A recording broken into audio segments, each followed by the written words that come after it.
ఓం శుభంకర్యే నమః.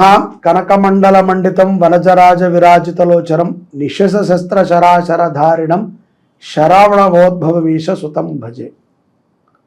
మార్గశీర్ష మాసంలో మనము సుబ్రహ్మణ్య షష్ఠిని మన దేవాలయంలో అత్యంత వైభవోపేతంగా చేసుకుంటున్నాం. మన దగ్గర ఉన్నది ఏకశిల మహాసర్ప వల్లీ దేవసేన సమేత సుబ్రహ్మణ్యేశ్వర స్వామి. ఈ విగ్రహము ఈ ప్రపంచంలోనే ఎక్కడా లేదు. ఇటువంటి రూపాన్ని మీరు ఎక్కడా కూడా దర్శించలేరు. ఈ స్వామివారికి ఈ మార్గశిర మాసంలో డిసెంబర్ 7వ తారీఖు శనివారం రోజున సుబ్రహ్మణ్య షష్ఠి, మార్గశిర శుక్లపక్ష షష్ఠి, సుబ్రహ్మణ్య షష్ఠి అంటారు. ఆ రోజున అత్యంత విశేషముగా కావడి అభిషేకము ఉదయం 5 గంటలకి ప్రారంభమవుతుంది.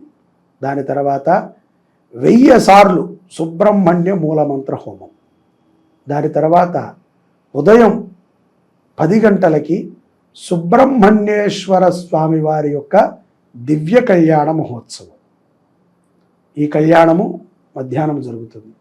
దీని తర్వాత సాయంకాలం 5 గంటలకి సుబ్రహ్మణ్యేశ్వర స్వామి వారి యొక్క ఊరేగింపు సేవ ఉంటుంది.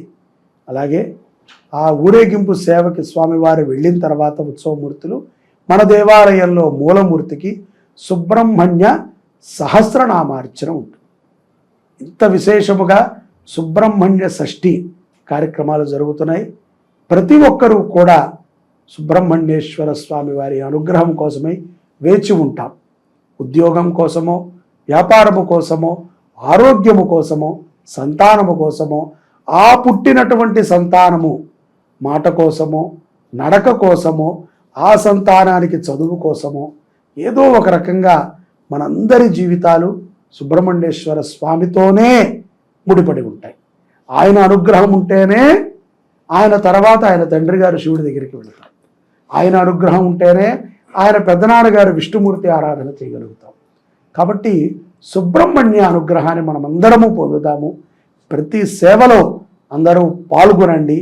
ఈ రోజు మొత్తము జరిగేటువంటి కార్యక్రమాలకి 2116లుగా నిర్ణయించడం జరిగింది. కళ్యాణము, అలాగే కావడి అభిషేకము, అలాగే హోమం. లేదు మేము హోమానికి అభిషేకానికి పాల్గొంటామంటే 1116 కట్టాలి. సాయంత్రము సహస్రనామార్చన కూడా మీ పేరుతో జరుగుతుంది. మధ్యాహ్నం అన్నదానానికి తోచినటువంటి వారు మీ యొక్క కుటుంబం పేరుతో అన్నదానము కూడా చేయవచ్చు. ఈ అవకాశము మన శుభంకరి పీఠంలో ఉన్నది. ప్రతి ఒక్కరూ సద్వినియోగపరచుకోండి. జై శుభంకరి.